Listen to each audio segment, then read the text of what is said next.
ప్రియమైనటువంటి దేవుని వారలారా, ప్రియ విశ్వాసులారా, గతించిన పరిశుద్ధ దినము నుంచి ఈ పరిశుద్ధ దినం వరకు ప్రభువు ఆయన ఉచితమైన కృపలో మనలను దాచి భద్రపరిచిన విధానమును బట్టి ప్రభువు నామానికి వందనస్తులమై ఉన్నాము. చదవబడిన వేద భాగం నుంచి కొద్ది నిమిషాలు దేవుని వాక్యాన్ని ధ్యానించుకుందాము. అపోస్తుల కార్యముల గ్రంథము 4వ అధ్యాయము 32వ వచనము దయచేసి గమనించండి. విశ్వసించిన వారందరూ ఏక హృదయమును ఏకాత్మయు గలవారై ఉండని ప్రార్థింతుము. మా ఆశ్రయ దుర్గమా, మా శ్రేష్ఠ పాలక, మీ ఘనమైన శ్రేష్టమైన నామానికి వందనాలు. ప్రభువా, ఇంత దనుక నిన్ను స్తుతించి ఘనపరిచి ఆరాధించడానికి కృప చూపించా.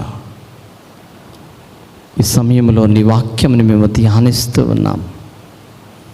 నీ వాక్యము వినగల చెవినివ్వండి, గ్రహించు మనస్సునివ్వండి. నా నోటి మాటలు మా అందరి హృదయ ధ్యానములు మీ దృష్టికి అనుకూలపరచుమని యేసు నామములో అడిగి వేడుకొనుచున్నాము తండ్రి, ఆమేన్. ప్రియమైనటువంటి దేవుని వారలారా, ప్రియ విశ్వాసులారా, ఈనాటి లేఖన భాగాన్ని జాగ్రత్తగా మనం పరిశీలన చేస్తే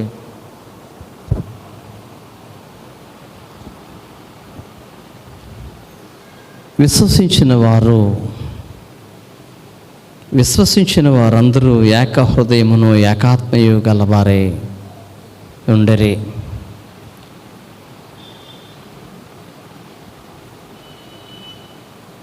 విశ్వాసము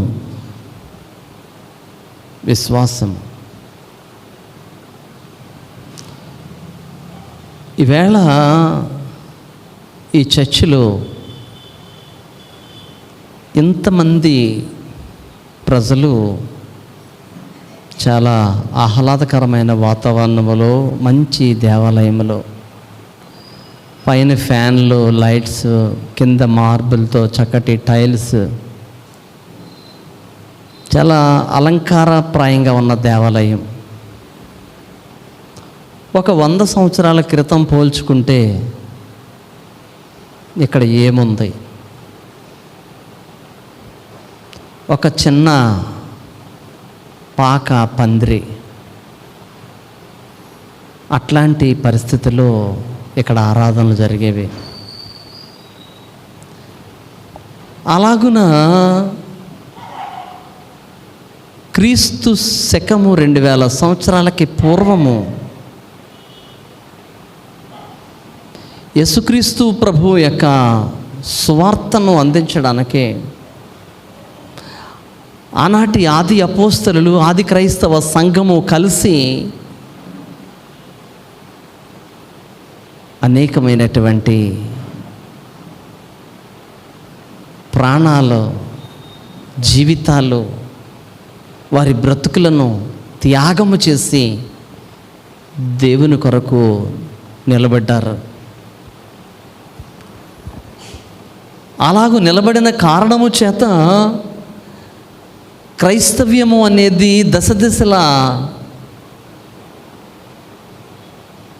ప్రపంచవ్యాప్తంగా పుంఖానుపుంఖములుగా, శాఖోపశాఖలుగా వ్యాప్తి చెందింది. ఈ సంఘము ఇంత వ్యాప్తి చెందడానికి ఎన్ని కష్టాలు పడ్డారు, ఎన్ని శ్రమలు పడ్డారు. ఈవేళ క్రైస్తవునికి శ్రమ లేదు, బాధ లేదు. చాలా ఆశ్చర్యకరంగా ఉంటుంది. ఎంత ఆశ్చర్యకరంగా ఉంటుంది అంటే, బయట ఊరిలో ఏ మనిషిని పట్టించుకున్నా పట్టించుకోకపోయినా చర్చిలోకి వచ్చేటప్పటికి మాత్రం ఒక రకమైనటువంటి ఆవేశాలకు, కోపాలకి, ఒక రకమైనటువంటి అహంకారయుతమైన జీవితాలకి, అసూయకు పాల్పడుతూ ఉంటాము. నిజానికి గమనిస్తూ ఉంటే కనుక విశ్వసించిన వారు ఎలా ఉండాలా? క్రీస్తు శకం మొదటి సంవత్సరం నుంచి 300 సంవత్సరాల వరకు క్రైస్తవుల్ని చాలా బాధలు పెట్టేవారు. మొన్న శుక్రవారం నేను చెప్పాను, ఒక చోటకి ఆరాధనకి వెళ్ళాలి అంటే రహస్యంగా ఒక గుహలో కూడుకునేవారు. ఎందుకంటే క్రీస్తును ఆరాధించే వారిని చంపేసేవారు. కాబట్టి వీళ్ళందరూ ఒక దూరముగా ఉన్నటువంటి ఒక గుహలోనికి పోయి ఆరాధన చేసుకుని మరలా వచ్చే ఆదివారం ఎక్కడ కలుద్దామని చెప్పుకుని మరలా అక్కడికి వెళ్ళి చేప గుర్తులు వేసుకుంటూ వెళ్ళిపోతూ ఉండేవారు. కష్టపడి దేవుని గురించి శ్రమపడ్డారు ఆది క్రైస్తవ సంఘం. ఆ ఆది క్రైస్తవ సంఘము పడినటువంటి కష్టము, ఆది క్రైస్తవ సంఘము పడినటువంటి బాధలు, వాళ్ళు చేసిన త్యాగము, వాళ్ళు అర్పించిన రక్తము ఈవేళ సువిశాలమైనటువంటి ప్రపంచ స్వార్థ దినోత్సవాలు అనేకమైన చోట్ల ప్రజ్వరిల్లబడతా ఉన్నాయి.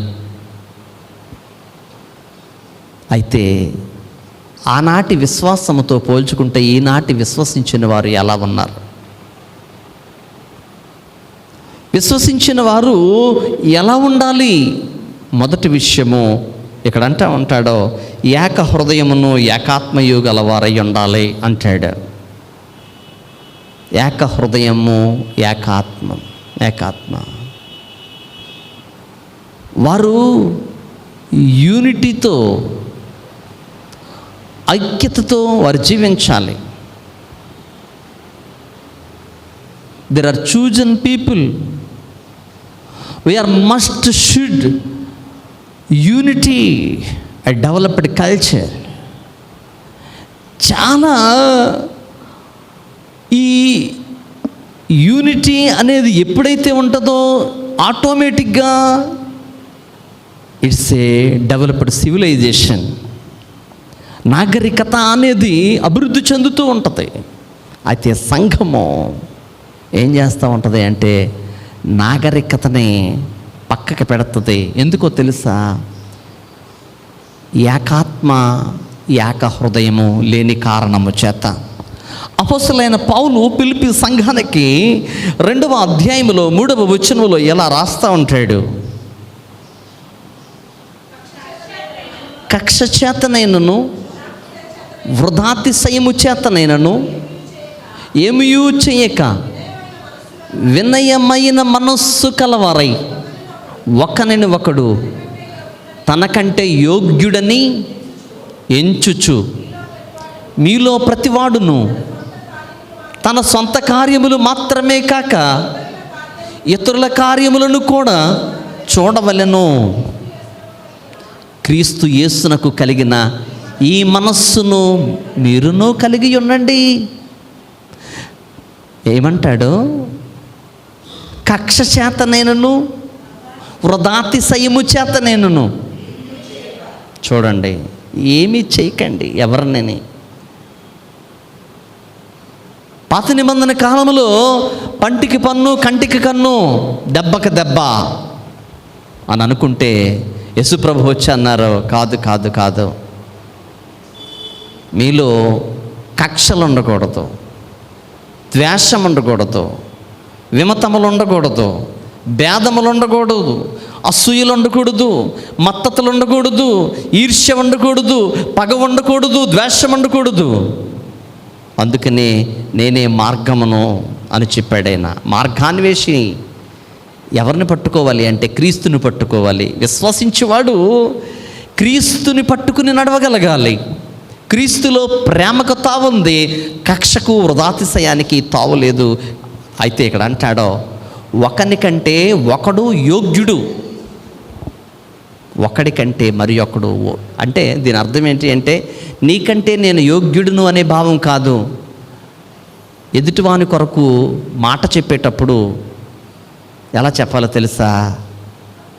పలానా మనిషి, నన్ను ఫంక్షన్లో ఒక ఆమె గురించి మాట్లాడుతూ ఉంటే, నన్ను అడుగుతూ ఉంటే నేనేం చెప్పాలా? ఆయన కరెక్ట్గానే మాట్లాడాడు ఆమె గురించి, కానీ నా నోట అది పెట్టకూడదు. లేదండి, ఆమె చాలా మంచిది, ఆమె చాలా మంచిది. ప్రియమైన దేవుని వారలారా, ఒక మాట చెప్పనా? నీ గురించి నేను చెడు చెప్పినప్పుడు అసలు నీ చెడు అనేది ఆ మనిషి చూస్తే తెలుస్తుంది. కానీ నీ గురించి నేను చెడు చెప్పానే, ఆటోమేటిక్గా ఈవేళ కాకపోతే రేపొద్దునైనా సరే అవతల మనిషి నేను చెడ్డవాడిని తెలుసుకుంటాడు. మంచోడు ఎప్పుడు కూడా మంచి మాట చెప్తాడు, చెడ్డోడు కోసమైనా మంచిగా చెప్తాడు. చెడ్డోడు మంచి వాళ్ళ గురించి కూడా చెడ్డ మాట్లాడతాడు. కాబట్టి అంటాడు ఇక్కడ, కక్ష చేతనైనను వృధాతిశయము చేతనైనను ఏమియూ చెయ్యక వినయ మనస్కులై ఒకరిని ఒకడు తనకంటే యోగ్యుడని, ఒకరికంటే ఒకడు తనకంటే యోగ్యుడు అని. ఎవరినైనా ఎదరికి పిలిచి కొంచెం మీరు పాట పాడండి, మీరు వాక్యం చదవండి, లేకపోతే ఓ షాల్వా కప్తాము, ఓ దండేస్తాము అని అంటే ఎంతమంది సంతోషిస్తూ చప్పట్లు కొడతారు?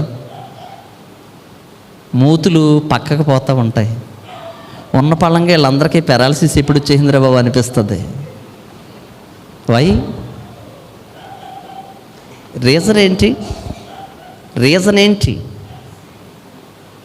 వృధాతిశయం, కక్ష, లోపల ఉన్నటువంటి ద్వేషము, మనిషి అసహించుకోవడము, మనిషి చూచి వరదలేకపోవడము.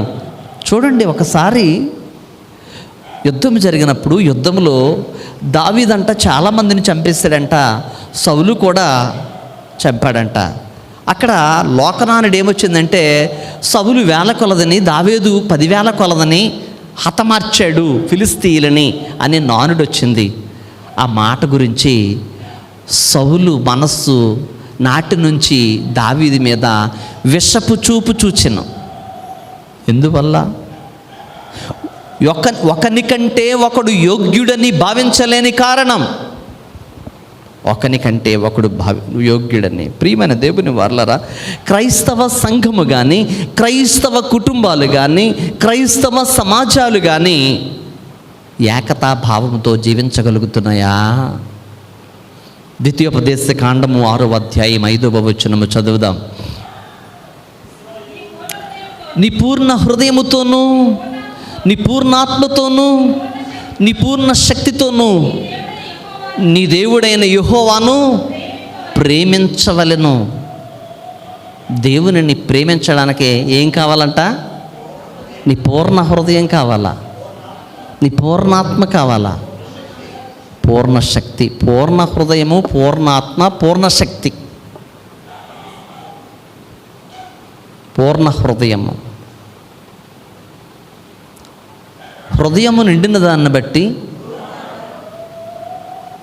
నోరు మాట్లాడుతుంది.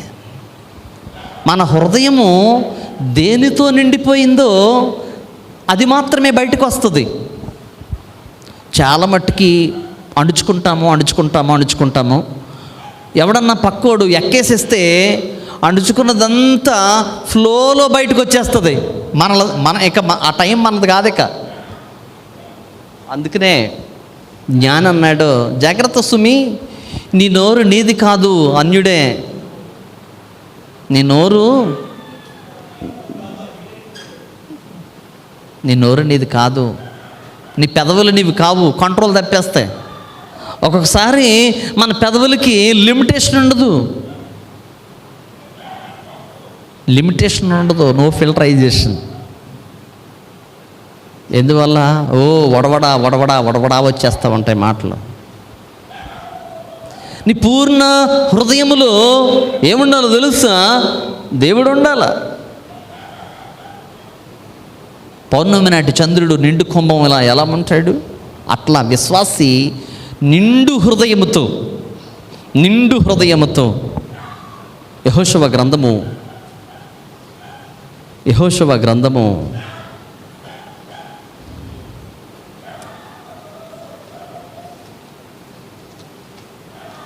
13వ అధ్యాయం 14వ అధ్యాయం 13వ వచనం. 14వ అధ్యాయం 13వ వచనం. యెఫున్నె కుమారుడైన కాలేబు ఇశ్రాయేలుల దేవుడైన యెహోవాను నిండు మనస్సుతో అనుసరించిన వాడు గనుక యెహోషువ అతనిని దీవించి అతనికి హెబ్రోనును స్వాస్యముగా ఇచ్చెను. యెఫున్నె కుమారుడైనటువంటి కాలేబు నిండు మనస్సుతో యెహోవాను సేవించాడు. సేవించడం అంటే ఏంటి? సేవించడం అంటే ఏంటండి?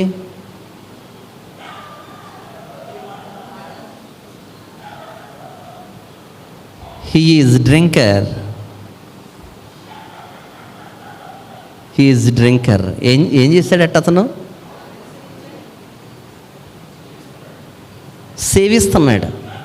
ఇతను మద్యపానమును సేవిస్తున్నాడంటే ఎలా సేవిస్తాడు? ఒక ఆయనకు ఒక మంచి అలవాటు ఉంది. తన టీపాయ్ మీద ఒక గ్లాసు, 2 గ్లాసులు ఉంటాయి. 2 గ్లాసులు ఆయన ఆఫీస్కి వెళ్ళకముందే శుభ్రంగా వాటిని కడుక్కొని క్లోజ్ చేసుకుని పెట్టుకుని వెళ్తాడు ఆఫీస్కి. సాయంకాలం వచ్చి రాగానే ఫ్రెష్ అయ్యి తన టీపాయ్ దగ్గరికి వచ్చి వైన్ తీసుకుని ఆ గ్లాసుల్లో నీట్గా పోసుకొని నీట్గా తాగుతాడు. ఎందుకు చెప్తా ఉన్నానంటే, ఈలోపు అతను వచ్చేలోపు బోర్లించినటువంటి గ్లాసు ఎత్తి పట్టుంటే ఆ పూట అతను వైన్ త్రాగడు.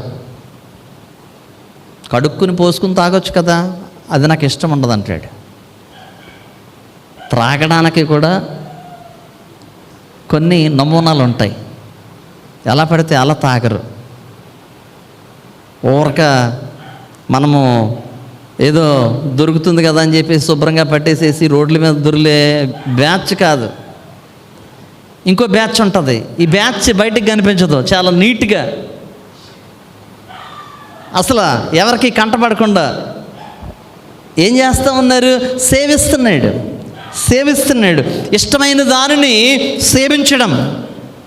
సేవించడం ఎంత చక్కటి మాట అది. ఈ సేవించింది ఏమవుతుంది? సేవించడం అంటే మనస్ఫూర్తిగా దాన్ని కడగక్కర్లేకుండా బోర్లించుకున్నాడు, తీసుకున్నాడు, చాలా సంతోషంగా ఓపెన్ చేసుకుంటాడు, దాన్ని పోసుకుంటాడు, దాన్ని చక్కగా త్రాగుతూ ఉంటాడు. ఎలా త్రాగుతూ ఉంటాడు? నా ప్రాణమా త్రాగుము, నా ప్రాణమా సుఖించు, ఇదే నా జీవితం. ఆ త్రాగిని కాసేపట బాధలు మర్చిపోతాడంట. ఎన్నో బాధలు ఉన్నాయంట, ఎన్నో కష్టాలు ఉన్నాయంట. బెల్షాజర్లా దిగిపోతే ఎలా ఉంటుంది? కాలేబు కుమారుడైనటువంటి యెఫున్నె కుమారుడైనటువంటి కాలేబు నిండు మనస్సుతో యెహోవాను సేవించెను. అంటే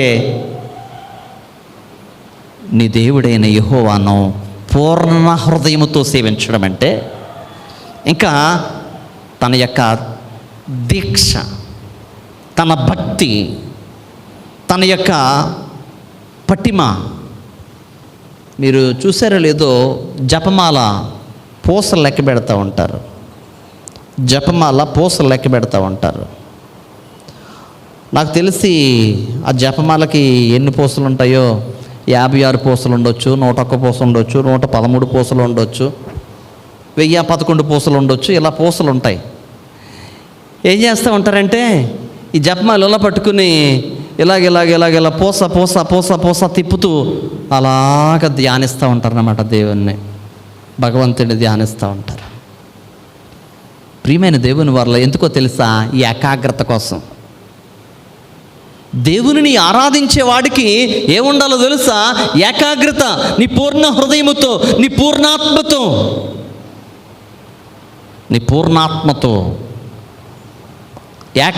పూర్ణమైనటువంటి హృదయంలో దేవుడు ఉన్నప్పుడు నీ ఆత్మ దృష్టి విక్షేపము, పారలాక్స్ దోషం ఉండదు. నీ ఆత్మ పరిపూర్ణంగా దాన్నే కాన్సన్ట్రేట్ చేస్తూ ఉంటుంది. కొంతమంది విప్నోటిజం చేస్తూ ఉంటారు. విప్నోటిజం ఇలాగా నీ ముఖం మీద నిన్ను ఆటోమేటిక్గా చేంజ్ చేసేస్తూ ఉంటారు అనమాట మనిషిని. చూడు, ఇప్పుడు నీకేం కనిపిస్తుంది?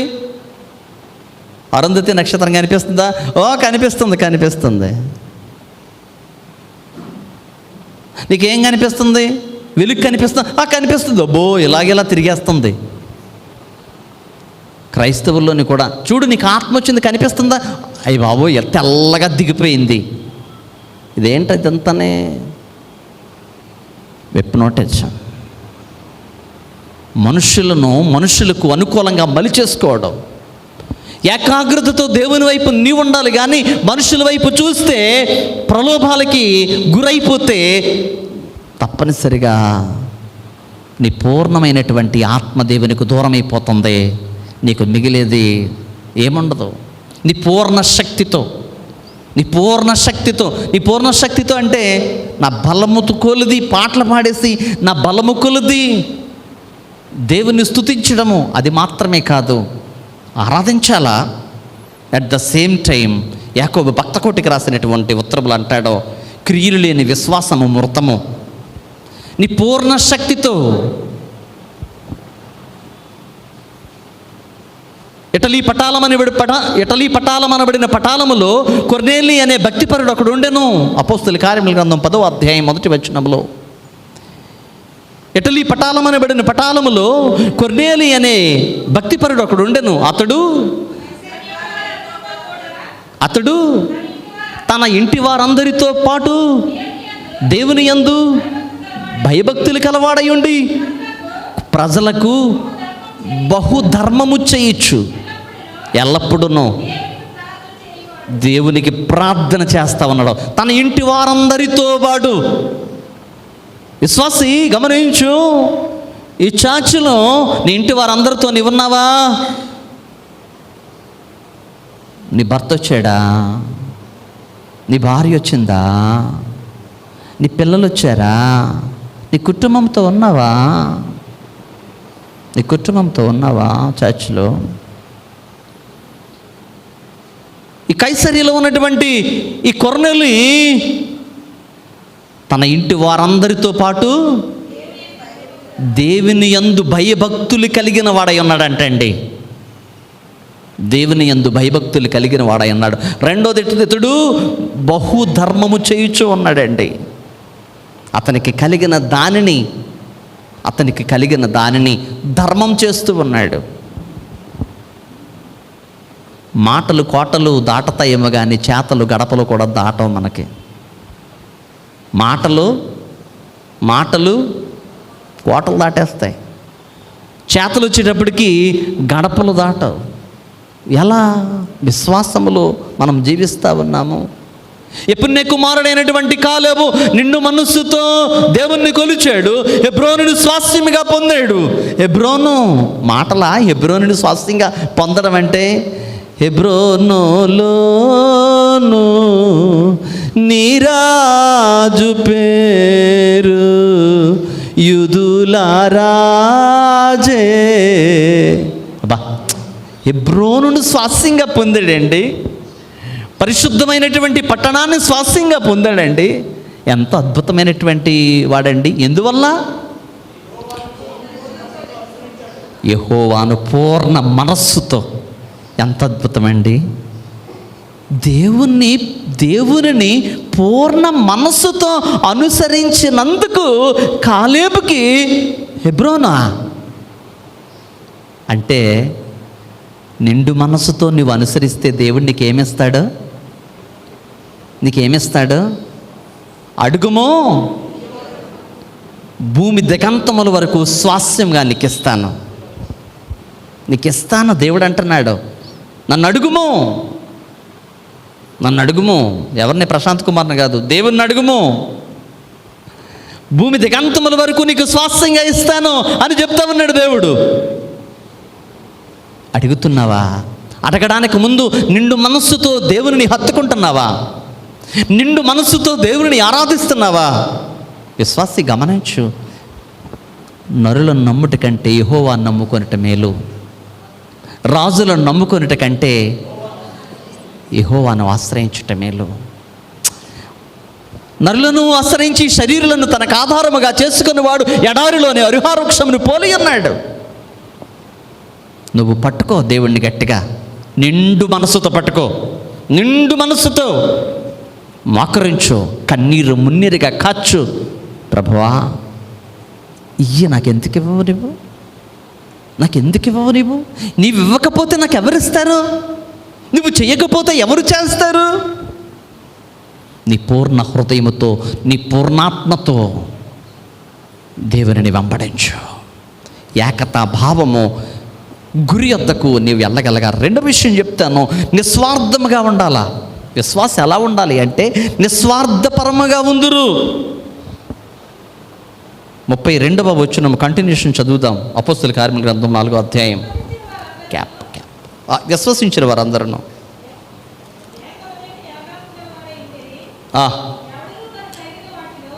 ఎవడును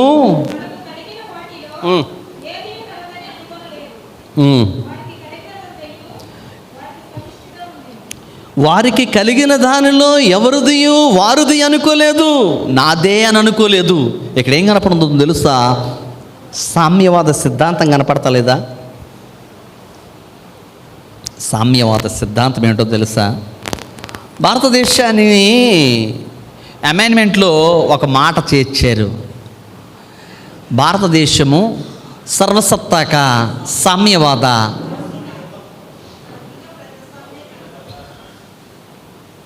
అయ్యి బాబోయ్, ఇక్కడ ఎంఏ బిఈడీలు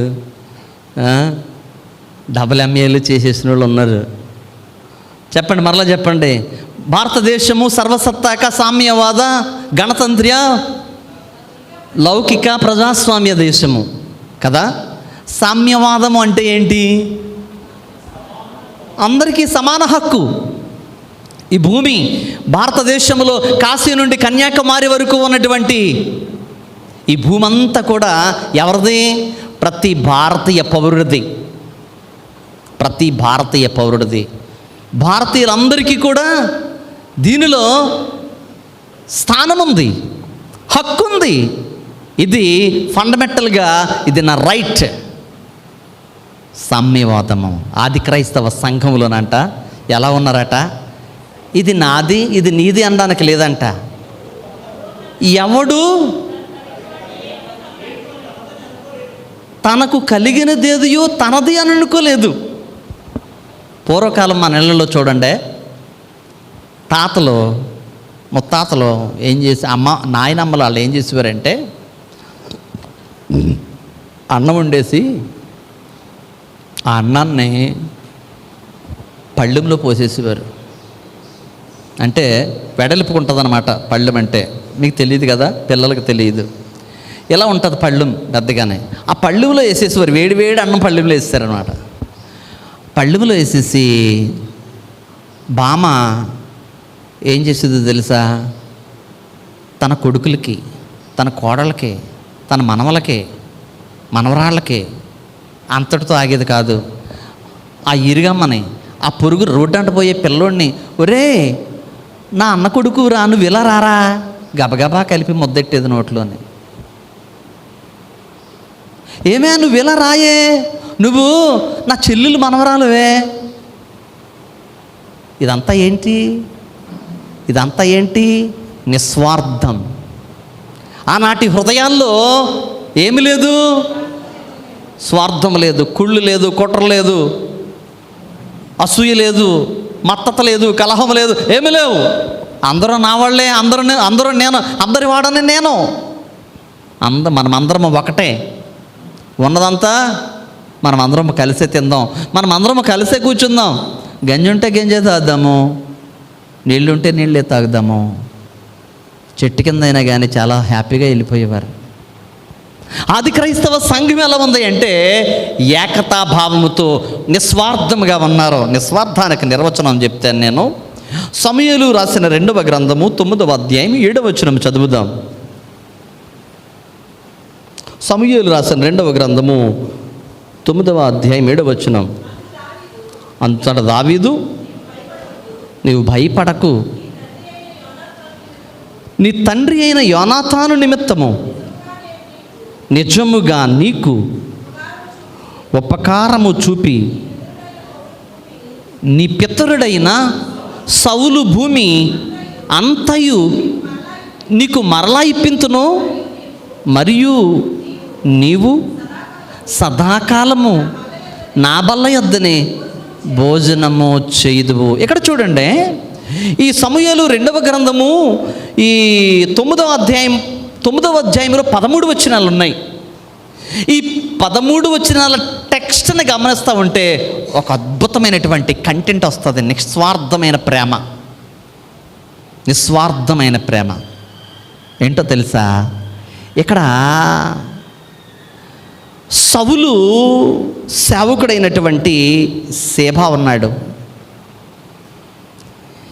ఈ సీబాని దావీదు కనుగొని, సీబా, నీవు సౌలు సేవకుడివేనా?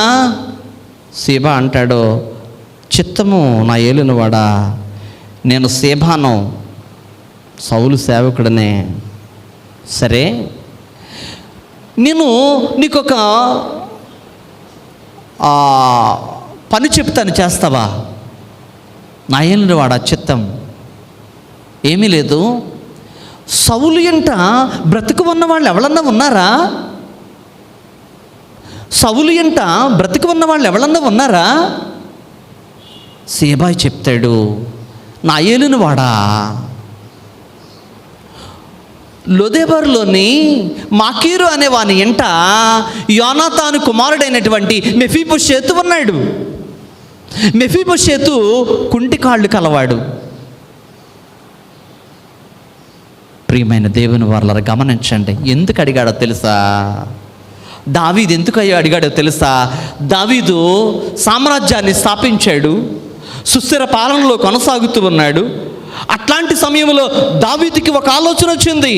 ఈవేళ నేను ఈ దర్బారులో ఉన్నాను అంటే, ఈవేళ నేను ఈ రాజుకోటలో రాజశాసనాన్ని నేను అమలు చేస్తూ ఉన్నానంటే, మకుటము లేని మహారాజులా నేను చలామణి అవుతున్నానంటే, ఈ సింహాసనం నాకు ఎలా వచ్చింది? ప్రతి మనిషి కూడా సింహావలోకనం చేసుకోవాలా. ప్రతి మనిషి సింహావలోకనం చేసుకోవాలా. నేను ఇలా ఉన్నాను అంటే ఎందువల్ల? నేను ఒకటే అనుకుంటాను, ఈవేళ నేను ఈ పుల్పిట్ మీద నిలబడి మాట్లాడుతూ ఉన్నానంటే అది నా గొప్ప ఏమీ లేదు. అల్పుడను, అయోగ్యుడను, ఏ యోగ్యత లేనివాడను జుట్టు పట్టుకొని లాక్కొచ్చి దేవుడు నిలబెట్టాడు. ఎందుకో తెలుసా? ఇదిగో 100 సంవత్సరాల క్రితము లూథరన్ సంఘం ఇక్కడ ఏర్పాటయ్యింది. మహనీయులు త్యాగఫలాలు, మహానుభావులు వారు అర్పించినటువంటి జీవితాలు, ఈవేళ ఇంత సంఘము, దీనికి ఒక అద్భుతమైనటువంటి విధానము, ఒక క్లినికల్ రోలు, ఇవన్నీ ఉన్నాయి అంటే ఎంతోమంది మేధావులు పెద్దవారు వచ్చి సర్వీసు చేసుకుని వెళ్ళినటువంటి మహానుభావుల స్థలం ఇది. నేనున్నాను అంటే నాకు గొప్ప ఏముంది ఇక్కడ? నా దేవుడు, నా క్రీస్తు శాసనంలో నడిచినటువంటి పౌలు మార్గస్థుడు, పౌలు మార్గంలో మార్టిన్ లూథర్ బ్రతికి ప్రార్థనాపరుడైనటువంటి మార్టిన్ లూథర్ గారు ప్రపంచవ్యాప్తంగా చేసినటువంటి ఈ సంఘములో ఈవేళ మనం ఉన్నామంటే ఆయన కృప కాదా? రాజు అనుకుంటున్నాడు దావీదు, నేను ఈ దర్బారులో ఉన్నానంటే ఇశ్రాయేలు సామ్రాజ్యానికి ఒకనాడు రూపురేఖలు లేవు. భయంకరమైన పోరు, భయంకరమైనటువంటి రణరంగాలు. అట్లాంటి పరిస్థితుల్లో సౌలు రాజ్యాన్ని సమకూర్చాడు. ఇశ్రాయేలీయులు 12 గోత్రాల రాజ్యాన్ని సౌలు ఏర్పాటు చేశాడు. ఇంతకే సౌలు జీవించిన జీవితము రాజు కోటలో ఉండలేదు, రాజ దర్బారు లేదు, ఎటువంటి శాసనాలు లిఖితపూర్వకంగా లేవు. గుడారాల వ్యవస్థలో పాలన చేశాడు సౌలు. కష్టాలు కష్టాలు కష్టాలు కష్టాలు, యుద్ధ పోరు, యుద్ధ భీతి, ఎటు చూసిన బేతావాహన పరిస్థితులు. అట్లాంటి పరిస్థితుల్లో ఒక దినాన ఫిలిస్తీయులకి ఇజ్రాయేలీలకి జరుగుతున్నటువంటి ఈ యుద్ధ పోరులో తను చనిపోయాడు, తన కుమారుడైన యోనాతాను చనిపోయాడు.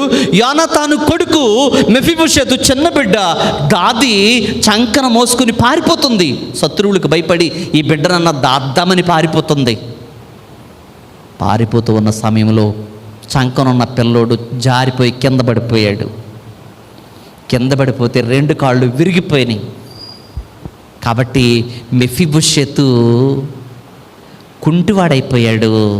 లొదెబరులో మాకీరు ఎంట చిట్టాపద్దులు రాసుకుంటూ కూర్చుని ఉన్నాడు. అసలు మెఫీబోషెతు ఎవరు? రాకుమారుడు. దావీదు యొక్క బుద్ధి చూడట ప్రియమైన దేవుని వర్లరా. 61వ సంకీర్తనలు అంటాడు, దేవా ఎక్కలేనంత ఎత్తైన కొండపైకి నన్ను ఎక్కించుము. ఎక్కిస్తాడు దేవుడు నిన్ను. నీలో నిస్వార్థం ఉండాలా, నీలో మంచితనం ఉండాలా, నీలో ఎటువంటి మలినము ఉండకూడదు.